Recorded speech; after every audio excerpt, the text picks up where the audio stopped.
बिस्मिल्लाहिर्रहमानिर्रहीम। Welcome back in database management system. Discussion हो रही थी हमारी ट्रांजैक्शन के ऊपर, तो थोड़ा सा रिव्यू करते हैं अपने लास्ट लेक्चर को। उसके बाद डिस्कस करते हैं कि इसके अंदर अनोमलीज क्या हो सकती हैं।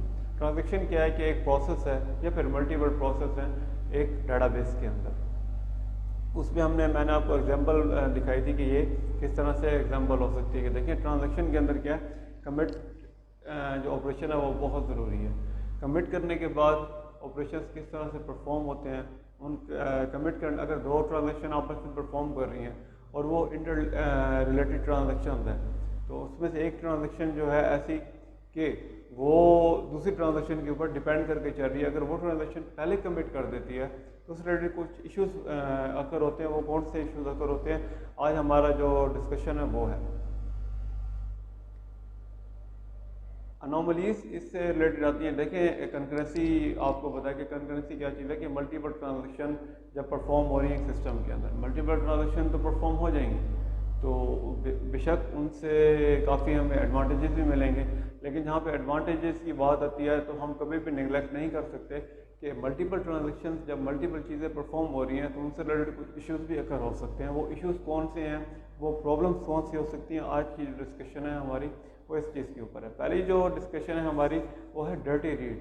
डर्टी रीड का मतलब क्या कि दो ट्रांजैक्शन आपस में रन कर रही हैं। लाइक आपको बैकएंड पे नज़र आ रहा है T1 और T2 दो ट्रांजैक्शन है। उसमें क्या होता है, ट्रांजैक्शन 1 परफॉर्म हो रही है, फॉर एग्जांपल रीड और राइट का ऑपरेशन परफॉर्म कर रही है, ठीक है। अब ट्रांजैक्शन 2 आई है सिस्टम के अंदर, तो वो क्या कर रहा है, ट्रांजैक्शन 1 जो डाटाबेस के अंदर जो लोकल बफर में वैल्यू सेव करवा रहा है, तो वो वैल्यू क्या करेगा, रीड करेगा, ठीक है, उसी को अपने लोकल बफर में सेव करेगा। सेव करने के बाद क्या करेगा, कमिट कर देगा। सेव करने के बाद क्या करेगा, कमिट कर देगा। याद रखना कि जब दो ट्रांजैक्शन यहाँ पे रीड और राइट की जा रही हैं, कमिट नहीं, इट मीन्स कि ये ट्रांजैक्शन की लोकल बफर में सेव हो रही है, ठीक है, मेन डाटाबेस में सेव नहीं होगी। अब ये भी यहाँ तक लोकल बफर में सेव हुई थी, जैसे इसने कमिट किया, कमिट करने के बाद क्या हुआ, मेन डाटाबेस के अंदर अपडेट हुई और ये वैल्यू जाके उधर जाके सेव हो गई। अब ट्रांजैक्शन 1 अभी कमिट नहीं की और ये ट्रांजैक्शन जो है ये इसको रीड करने के बाद आगे परफॉर्म कर रहा है, ठीक है। अब रीड एक और ट्रांजैक्शन जनरेट हुई है, ठीक है, वो व्हाटएवर कोई भी ट्रांजैक्शन है। मैं अगर यहीं रखता हूँ इसको, यहाँ पे करने के बाद क्या करता हूँ, ट्रांजैक्शन किसी वजह से अबॉर्ट हो गई है, किसी वजह से फेलियर अकर हो गया इस ट्रांजैक्शन के अंदर, तो क्या होगा कि वापस ट्रांजैक्शन क्या होगी, रोल बैक होगी। कोई भी ट्रांजैक्शन जब फेलियर अगर हो जाए तो वो क्या करती है, रोल बैक करती है, बैक आती है। जितनी भी उसकी इंस्ट्रक्शंस है, वो बेशक थाउजेंड्स ऑफ इंस्ट्रक्शंस पे काम कर रहा है, वो बेशक हंड्रेड्स ऑफ इंस्ट्रक्शंस पे काम कर रहे हैं। इतनी से क्या होगा, वो सारी इंस्ट्रक्शंस जो हैं वो क्या होंगी, अनडू होंगी। ओके, अनडू होने के बाद क्या होगा, ऑब्वियस सी बात है, सिस्टम फेलियर अगर हो गए, वो सॉफ्टवेयर फेलियर की बिहाफ पर हो सकता है, वो हार्डवेयर की वल्नरेबिलिटीज की बिहाफ पर होता है, किसी भी वजह से फेलियर अकर हो सकता है। तो अबॉर्ट हो गया, अबॉर्ट करने के बाद क्या हुआ, सारी ट्रांजैक्शन रोल बैक हुई। रोल बैक होने के बाद डाटाबेस के अंदर तो वैल्यू सेव करवा दी गई है ऑलरेडी, कि वो कौन सी ट्रांजैक्शन T2 की वैल्यू सेव करवा दी गई है। तो क्या हुआ, इनकंसिस्टेंट डाटाबेस हमें मिल चुकी। हम क्या कह रहे हैं, क्या क्या हमारी प्रॉपर्टी क्या थी, आइसोलेशन की। हमने क्या किया था, आइसोलेशन हमें चाहिए कि दोनों ट्रांजैक्शन जब आपस में परफॉर्म कर रही है तो वो क्या हो, आइसोलेटेड हो, एक दूसरे के ऊपर इफेक्ट ना करें। लेकिन क्या है, हमारी दोनों ट्रांजैक्शन एक दूसरे के ऊपर इफेक्ट कर रही हैं। इसे क्या कहते हैं, डर्टी रीड कहते हैं। एक ऐसा डाटा रीड करना, कोई भी ट्रांजैक्शन जब किसी सिस्टम पे ऐसा डाटा रीड करती है जो कि अनकमिटेड हो, जो कि अनकमिटेड हो, ये डाटा अनकमिटेड था। इस ट्रांजैक्शन ने इस ट्रांजैक्शन को रीड किया, रीड करने के बाद क्या किया, कमिट कर दिया। एक ऐसी कमिटमेंट जो कि ऑलरेडी अनकमिटेड थी, उसने क्या किया, डाटा को क्या कर दिया, कमिट कर दिया। कमिट करने के बाद आपके डाटाबेस में क्या होगा, इनकंसिस्टेंट जो ऑपरेशन है वो अकर हो जाएगा। अब इसकी एग्जांपल बहुत इजी वे में किस तरह से समझ सकते हैं कि एक शॉपकीपर है, ठीक है, लाइक ए कंप्यूटर शॉप है, ठीक है, कंप्यूटर मार्केट है एक। उसमें क्या हुआ कि एक कस्टमर आया, एक कस्टमर ने ट्रांजैक्शन परफॉर्म किया, फिर ऑर्डर दिया कि मुझे 50 कंप्यूटर्स चाहिए। उसने 50 कंप्यूटर्स का ऑर्डर किया। ट्रांजैक्शन 1 जनरेट हुई है, रीड है 50 कंप्यूटर्स, राइट है 50 कंप्यूटर्स, लोकल बफर में सेव हो गई, ठीक है। अभी सेव हुई है, ऑर्डर कंप्लीट नहीं हुआ, अभी ये ट्रांजैक्शन परफॉर्म की जा रही है। उसी दौरान ट्रांजेक्शन T2 परफॉर्म हुई है। एक और वहाँ पे एम्प्लॉय था, ठीक है, वहाँ पे कोई और शॉपकीपर था, उसने क्या किया कि देखा कि हाँ भाई ऑर्डर है 50 कंप्यूटर्स का, चलो जी रीड ए किया, राइट ए किया, ये ट्रांजेक्शन जो है वो राइट ए कर रहा है। वो आया, इसने देखा सिस्टम पे तो इसकी एंट्रीज डली है, ठीक है, उसने राइट ए किया और कमिट कर दिया। कमिट करने के बाद क्या हुआ, वो हमारी जो बैक एंड पे जो कंप्लीट रिकॉर्ड था उसके अंदर से वो 50 कंप्यूटर्स को क्या कर देगा, माइनस कर देगा। तो फॉर एग्जांपल पहले हमारे पास 100 कंप्यूटर्स थे, अब हमारे पास कितने रह गए, 50 कंप्यूटर्स रह गए। अब डेटाबेस क्या अज्यूम कर रही है कि मेरे पास 50 कंप्यूटर्स हैं, ठीक है, ट्रांजेक्शन T1 अभी कमिट नहीं है, ट्रांजेक्शन T1 क्या हुआ, ऑर्डर किसी भी वजह से कैंसिल हो गया, क्लाइंट के पास पैसे कम पड़ गए या फिर क्लाइंट का इरादा चेंज हो गया, वट एवर जो भी कंडीशन इसमें लग सकती हैं, किसी भी वजह से उसका क्या हुआ कि जो ट्रांजेक्शन है वो कैंसिल हो गई, T1 जो मेन ट्रांजेक्शन थी वो कैंसिल हो गई। अब जैसे कैंसिल हुई तो क्या हुआ, रोल बैक हुआ। रोल बैक करने के बाद जब दोबारा डाटाबेस को रीड किया गया तो डाटाबेस बिल्कुल चेंज थी। हमारे पास एक्चुअली 100 कंप्यूटर्स पड़े थे, लेकिन डाटाबेस के अंदर क्या शो करवा रहा है, 50 कंप्यूटर्स शो करवा रहा है। तो ये क्या हुआ, दोनों के दरमियान इनकंसिस्टेंट जो प्रॉब्लम है वो अकर हो गई, आइसोलेशन जो प्रॉब्लम थी वो अकर हो गई कि दोनों ट्रांजेक्शन परफॉर्म हुई है लेकिन आइसोलेटेड वे में नहीं हुई। हमारा जो स्कीम है वो जो इंस्टेंस है वो चेंज हो चुका कंप्लीट। तो ये क्या चीज़ है, बल्कि स्कीमा चेंज हो गया, आपके डाटाबेस का वो स्ट्रक्चर ही चेंज हो गया कि पहले 100 कंप्यूटर शो करवा रहा था, अब वो जी 50 कंप्यूटर शो करवा रहे हैं।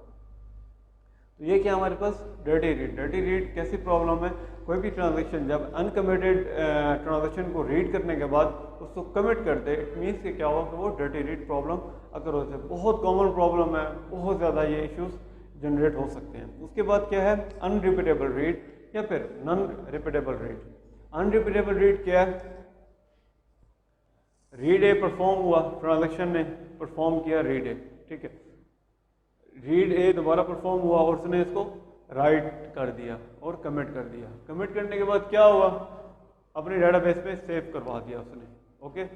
फिर किसी भी वजह से T1 जो है वो वैल्यू को दोबारा चेंज कर देता है। अगर मैं इसको यहाँ पे रीड नहीं करवाता, मतलब यहाँ कमिट नहीं करवाता, यहाँ तक इसको अगर आप देखते हैं तो सिंपल रीड ए परफॉर्म हुआ, यहाँ से भी रीड ए परफॉर्म हुआ ट्रांजेक्शन T2, ठीक है। अब कुछ दिनों के बाद मैं कहता हूँ कि मेरी डेटाबेस कंसिस्टेंट रहे, मैं दोबारा उस वैल्यू को रीड करता हूँ तो वैल्यू का स्ट्रक्चर चेंज हो चुका होता है। तो ये क्या है, अनरिपीटेबल रीड। ऐसी वैल्यू जो हमें वापस रिपीट में ना मिले, हमें वापस वो सेम वैल्यू ना मिले, जिससे हम क्या कह रहे हैं, अनरिपीटेबल रीड कह रहे हैं। इसको सिंपल से एग्जाम्पल से अगर आप समझते हैं या अगर समझना चाहते हैं तो वो सिंपल ये कह दें कि आपने एक जगह पे चीज़ रखी है, ठीक है, वो आपका मोबाइल हो सकता है, वो आपका लैपटॉप हो सकता है। तो उस जगह पे आपने वो लैपटॉप रखा है, ठीक है, आप उस रूम से बाहर गए हैं, कुछ देर के बाद वापस आए, तो उस लैपटॉप की जगह कोई सिंपल एक छोटा सा बैग पड़ा हुआ। तो क्या हुआ कि वो वापस लैपटॉप आपको नहीं मिला, उस जगह पे कोई ना कोई वैल्यू है, कोई ना कोई चीज़ पड़ी है, कोई ना कोई ऑब्जेक्ट पड़ा है, लेकिन वो ऑब्जेक्ट चेंज हो चुका है बिल्कुल। तो इट मीन्स क्या कि वो वापस रिपीटेबल में आपको नहीं मिल रहा, वो चीज़ रिपीट होनी चाहिए थी। आप अजीम ये कह रहे थे वो चीज़ रिपीट होनी चाहिए थी, लेकिन क्या हमारा जो डाटाबेस है वो इनकंसिस्टेंट वे में चला गया। तो इसे हम क्या कहते हैं, अनरिपीटेबल रीड कहते हैं, कि जिसे हम रीड राइट कन्फ्लिक्ट भी कह रहे हैं। उसके बाद इनकंसिस्टेंट एनालिसिस, ये क्या हो गया, इनकंसिस्टेंसी पैदा कर दिया इसने, डाटाबेस इंस्टेंस के अंदर चेंज कर दिया इसने। दो चीज़ें पड़ी थी, स्कीमा और इंस्टेंस। इंस्टेंस के अंदर इसने क्या कर दिया, चेंज कर दिया। अब इस एक और अनोमली आती है फैंटम रीड की। फैंटम रीड क्या काम करता है, दो वैल्यूज़ या फिर दो ट्रांजेक्शन परफॉर्म हो रही है, सिंपल लाइक मैं आपको इसी एग्जांपल में समझा देता हूँ कि ट्रांजेक्शन परफॉर्म हुई है, ठीक है, यहाँ से हम कर लेते हैं, ये ट्रांजेक्शन परफॉर्म हुई है, उसको छोड़ दें कि अनरिपीटेबल रीड है, बस ये देखेंगे यहाँ पे ट्रांजेक्शन परफॉर्म हो रही है, ये ट्रांजेक्शन परफॉर्म हुई है, रीड है राइट है, ठीक है, इसने भी ट्रांजेक्शन परफॉर्म की, रीड है राइट है, ये कमिट कर दिया इसने। कुछ देर के बाद यहाँ पे एक क्वेरी जनरेट होती है डिलीट की। ट्रांजैक्शन जो है इसमें से कोई एक ट्रांजैक्शन है वो क्या कर देता है, उस रिकॉर्ड को डिलीट कर देता है। डिलीट करने के बाद कमिट करता है, कमिट करने के बाद क्या होगा, हमारी डाटाबेस जो है वो अपडेट हो जाएगी। अब वापस जब एक ट्रांजैक्शन उसको उस वैल्यू को रीड करने की कोशिश करता है तो डाटाबेस के अंदर वो वैल्यू तो एग्जिस्ट ही नहीं कर रही, तो वो क्या करवाएगा कि नो वैल्यू एग्जिस्ट या फिर नो ऑब्जेक्ट फाउंड। तो क्या करवाएगा वो कि एक एरर शो करवा देगा कि जो चीज़ आप शो करवा रहे हैं वो वैल्यू तो हमारे डेटाबेस के अंदर एग्जिस्ट ही नहीं करती, डेटाबेस का स्ट्रक्चर चेंज हो गया, डेटाबेस का स्कीमा चेंज हो गया। इसे हम क्या कहते हैं, फैंटम रीड कहते हैं। उसके बाद प्रॉब्लम आती है lost update problem. Lost update problem का बेसिक इशू क्या है कि मतलब कि ऐसी अपडेट जो कि लॉस्ट हो, दो ट्रांजैक्शंस के दरमियान ऐसी अपडेट जो कि लॉस्ट हो, जो कि इनकंसिस्टेंट का बाइस बने आपके डेटाबेस के अंदर। राइट राइट कन्फ्लिक्ट, राइट के ऊपर ओवरराइट कर देना।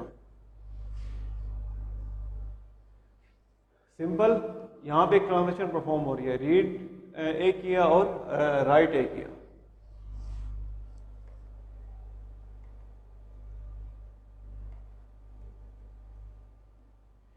रीड ए किया और राइट ए किया, ठीक है। ये अभी यहाँ पे आप खत्म कर दें रीड ए वाला परफॉर्म, तो क्या होगा, रीड ए राइट ए किया T1 T2, यहाँ पे कोई भी वैल्यू, तो for example read A is equal to 10 किया, right A is equal to 10 कर दिया, हमारी लोकल बफर में सेव हो गई।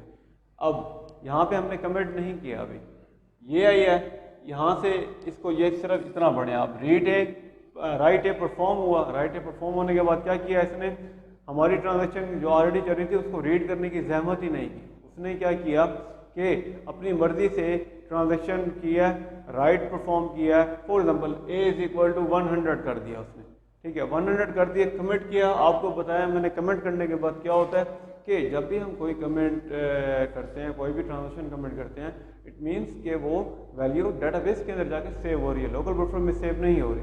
अब जब राइट ए परफॉर्म हुआ तो वो क्या हुआ कि हमारी डेटाबेस में जाके सेव हो गई। इसने जहमत ही नहीं की कि इस जगह पर कौन सी वैल्यू ऑलरेडी रन की जा रही है, ठीक है। वैल्यू तो हमारे पास क्या थी, 11 थी या 10 थी, लेकिन यहाँ पे क्या हुई, 50 हो गई, सेव हो गई। अब जब ये दोबारा अपनी ट्रांजैक्शन परफॉर्म करेगा, ये ट्रांजैक्शन क्या अज्यूम कर रहा है कि मेरे पास जो डेटाबेस के अंदर वैल्यू है वो क्या है, 10 पड़ी हुई है, ठीक है। अब उसमें राइट एस ने परफॉर्म किया, उसने 11 कर दिया। 11 करने के बाद जब उसको कमेंट करने की कोशिश करेगा तो वो क्या करेगा कि यार दो वैल्यूज हमारी क्या ओवर कॉन्फ्लिक्ट हो गई है, उनमें कन्फ्लिक्शन पैदा हो गया, इनमें इनकंसिस्टेंसी खत्म हो गई है, ठीक है, इनमें आइसोलेशन खत्म हो गई है। तो इट मीन्स से क्या हुआ कि जो लॉस्ट अपडेट रीड है वो कि क्या है, एक सिंपल क्या करती है, ब्लाइंड राइट कर दिया। इसने कोई भी डाटा जो है वो रीड नहीं किया, अपनी मर्जी से कोई ट्रांजैक्शन आई है उसने ब्लाइंड राइट किया, पूरी की पूरी डाटा बेस चेंज कर दी है, और चेंज करने के बाद आराम से जाके बैठ गया। ये पॉसिबल तो है, हो सकता है, लेकिन हमें क्या इशू इसमें से होते हैं, आइसोलेशन के इशूज हो जाते हैं, हमारे डाटाबेस की इंटीग्रिटी को ख़त्म कर देता है। तो ये थी कुछ अनोमलीज। इन अनोमलीज को अब सवाल पैदा ये होता है कि इन अनोमलीज को ख़त्म किस तरह किया जाए। ये जो प्रॉब्लम्स हैं, इन प्रॉब्लम्स को हम किस तरह से रिकवर कर सकते हैं, काफ़ी ज़्यादा मेथड्स हैं इनको कवर करने के लिए, काफ़ी प्रोटोकॉल्स रन होते हैं, तो अपने अगले लेक्चर में करेंगे। अल्लाह हाफ़िज़।